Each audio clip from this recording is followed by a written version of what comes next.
My family went to my birthday dinner without me and posted photos. I texted, "Save me some cake," then I cut them off financially. 1 month later, they are threatening me to pay after their rent and bills are due. I, 28 male, Ryan, am a creature of habit and, I suppose, a creature of misguided generosity. For the last 5 years, ever since I landed a senior developer position that paid more than I ever anticipated, I've been the financial bedrock for my family. My mom, Sharon, 58, lost my dad young and lives on a meager survivor's pension. My sister, Laura, 26, is a stay-at-home mom to 2 kids, and her husband, Jason, 29, works sporadic cash-in-hand construction jobs that are more miss than hit. So, I stepped in. It wasn't a formal agreement, just a gradual absorption of their expenses. First, I took over their rent for the 3-bedroom house they live in, paid directly to the landlord, a clean $2,200 a month. Then came the utilities, another $400 or so. Then a monthly transfer of $800 to my mom for groceries and whatever else she needed.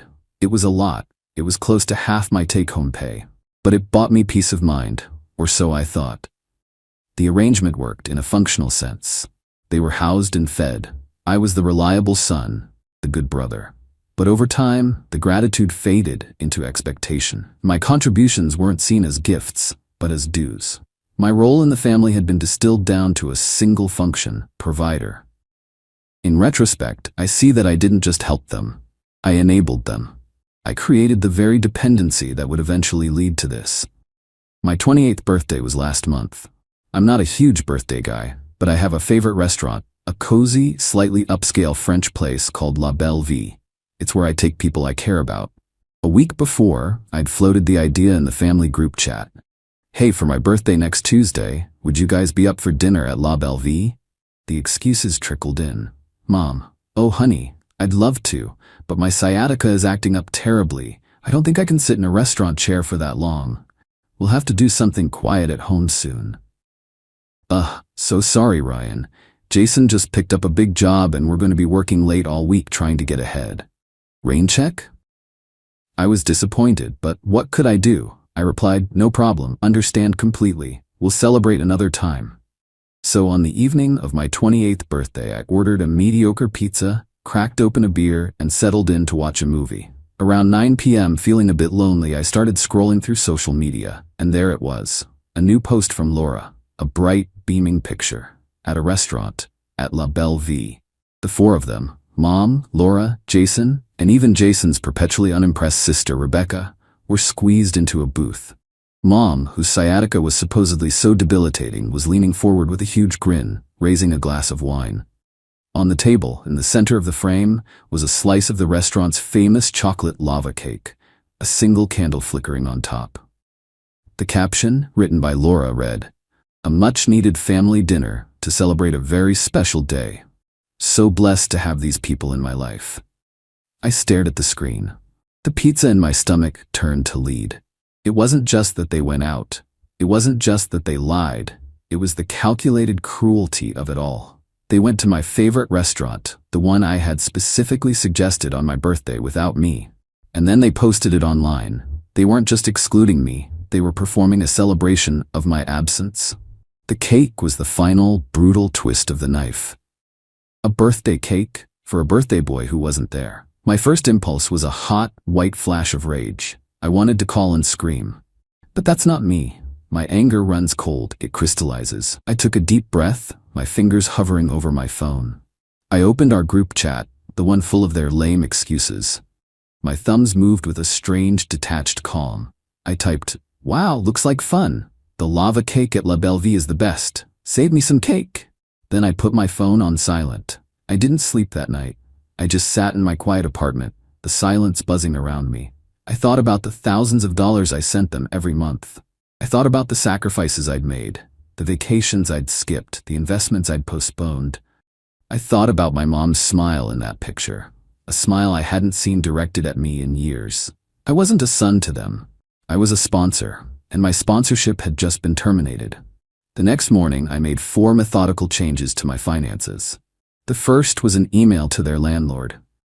I explained that as of the 1st of the upcoming month, I would no longer be paying the rent for that property. I was polite but firm.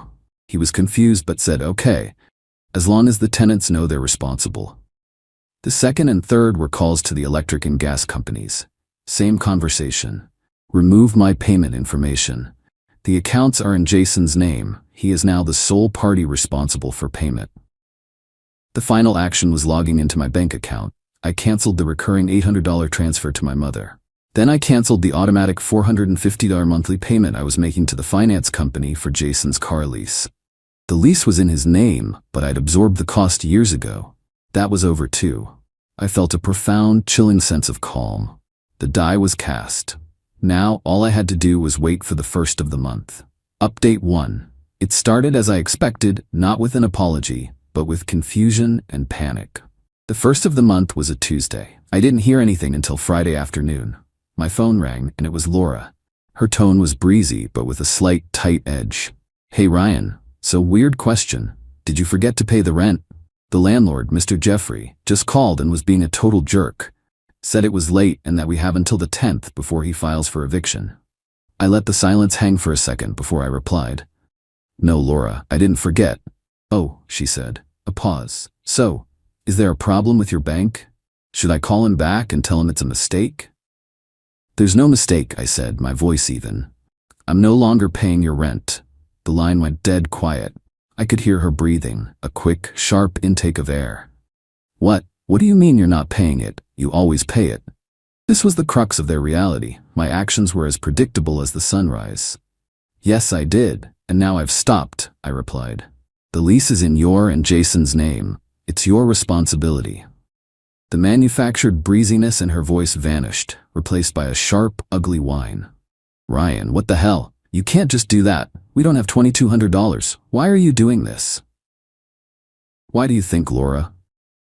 "I don't know," she shrieked, the victimhood already in full swing. "Is this about that stupid dinner? Oh my God, you're not still mad about that, are you? Are you really going to make my kids homeless over a dinner? It wasn't a stupid dinner. It was my birthday dinner, which you lied about to exclude me," I said calmly. "And I'm not making your kids homeless. You and Jason are responsible for housing your own children. That's what parents do." She started sputtering about how I was being cruel and petty, how I always got over things, and I should just get over this too. That was the line that sealed it. They were so certain of my compliance they didn't even see the betrayal as a risk. I just said, "This is my decision, it's final," and hung up. 30 seconds later, my mom called. The master of the guilt trip. "Ryan," she began, her voice trembling with manufactured tears. "What is this I hear from your sister? You've cut us off? How could you? After all I've done for you, to throw your poor mother out on the street? Mom, you went to my favorite restaurant on my birthday with the rest of the family after lying to my face about why you couldn't go. You looked perfectly happy in the photos." "It was a last-minute thing," she insisted, her voice rising. "Jason's sister Rebecca was in town and wanted to treat us. We were going to tell you. You're taking this all the wrong way. Your father, God rest his soul, would be ashamed of you right now." Ashamed. This was her nuclear option, the disappointed dead dad card. It used to work, not anymore.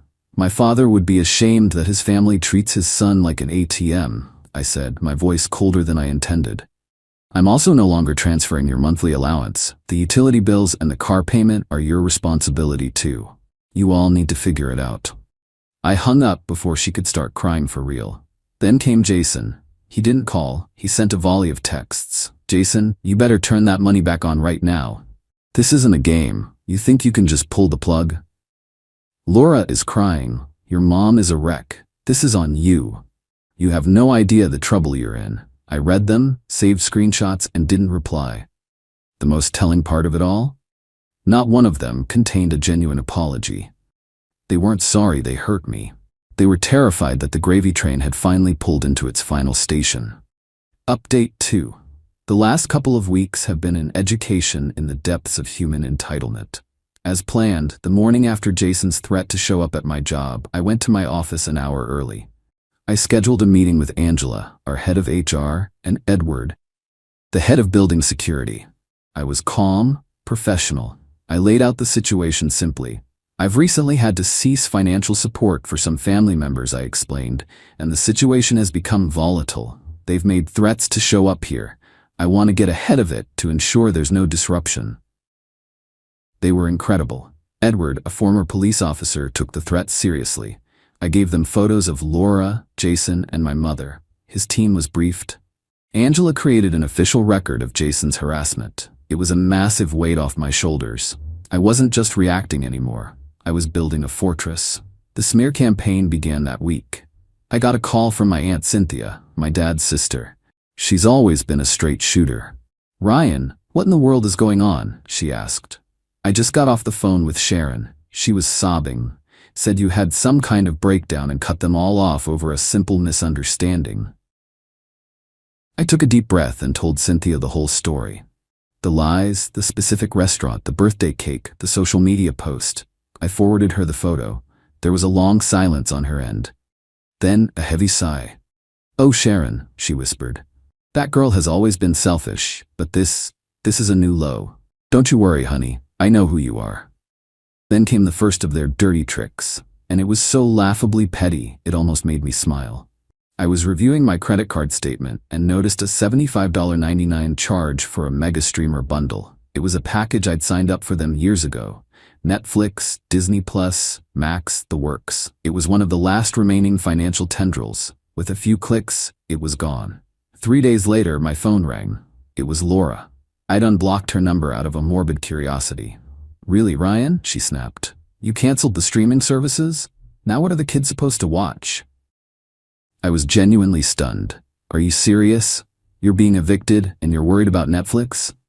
It's the one thing that keeps them occupied while I'm trying to figure out this mess you made," she screeched. I hung up and blocked her again.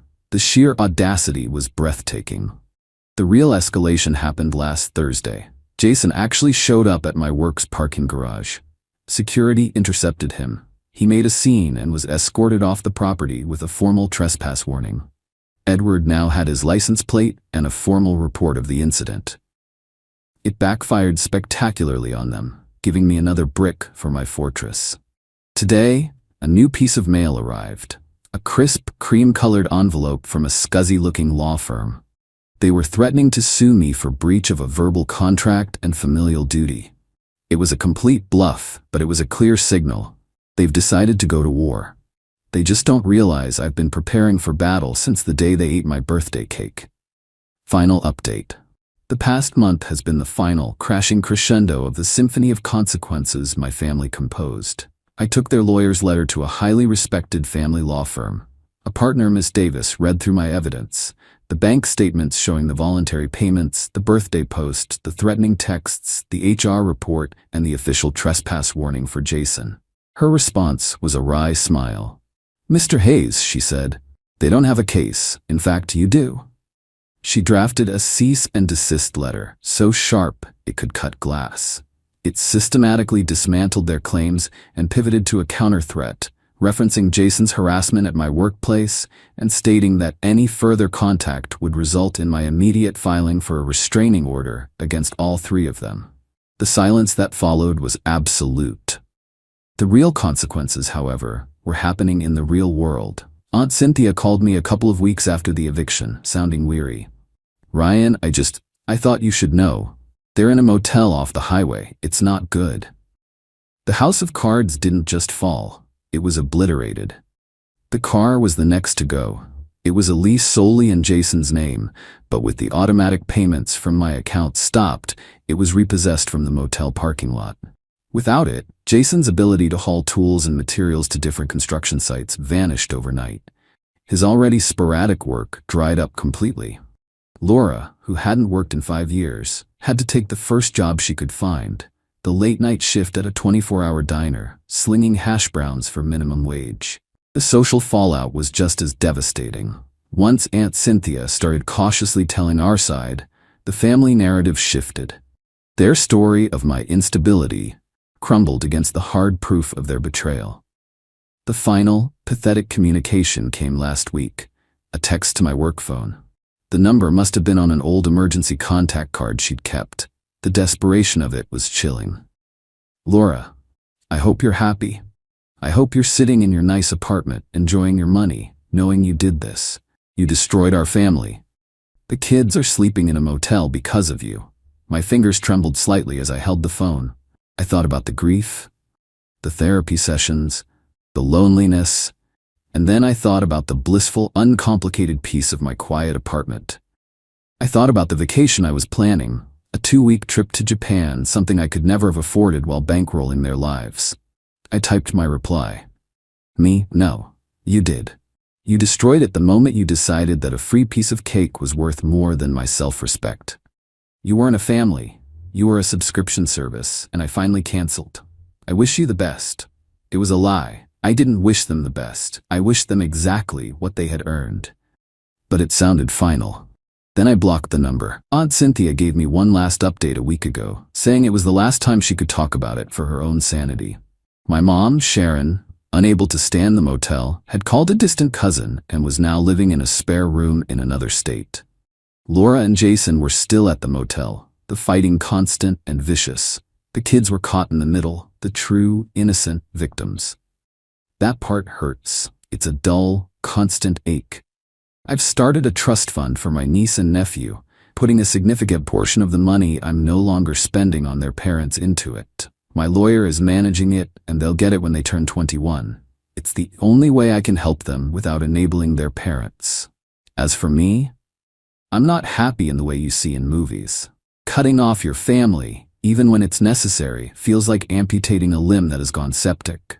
You're healthier for it, you'll survive now, but you still feel the phantom pain. But I am free. The constant, low-grade anxiety is gone. The weight of their expectations has been lifted. My apartment is quiet, but it's a peaceful quiet now, not a lonely one. I'm sleeping through the night for the first time in years. I didn't get my slice of birthday cake that night. Instead, I got my life back. And as it turns out, that's a much, much sweeter deal.